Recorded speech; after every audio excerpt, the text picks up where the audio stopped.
Մարդ, որին դուխով լինելու համար պետքա մի զույգ Ֆաբերժե նվիրել, էլի։ Դուք այնքան ողորմելի եք դուրսը հանդիպումների ժամանակ, մարդ, որը մենակ կարողանում է գա տան մեջ ցեղասպանության զոհ դառած երեխու մոր վրա մատ թափտա սենց,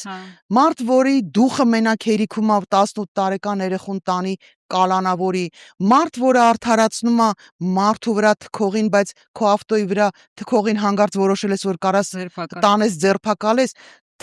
դուք ինչ տղամարդ էլ ասում ախ դուք ինչ բան անցած լինի, հասկանում եք, չի ասում, քիչ ասում սկսում ենք իրանց նմանվել, չէ, ես ամեն անգամ ինքս ինձ բան եմ անում, փորձում եմ գրաքննել, այ իմիջիալոց, հա, եկեղեցի գնալուց էլ անպայման խնդրում եմ, որ ինձ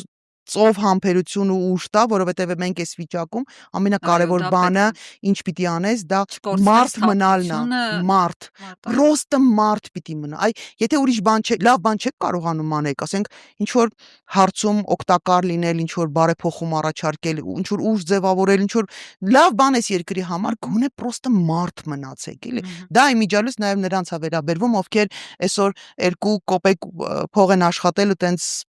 իրանց թվում է թե իրանք այսօր լավ տղեկին են, հա, այսօրվա լավ տղեկն են, առանց մտածելու, որ վաղ այդ ամեն ինչը մեր բոլորի, այդ թվում նաև իրանց զավակների քթից է գալու, քթերից են մեր բերելու Նիկոլ Փաշինյանի վարած քաղաքականությունը, եթե խելքներս գլուխներս չհավաքենք։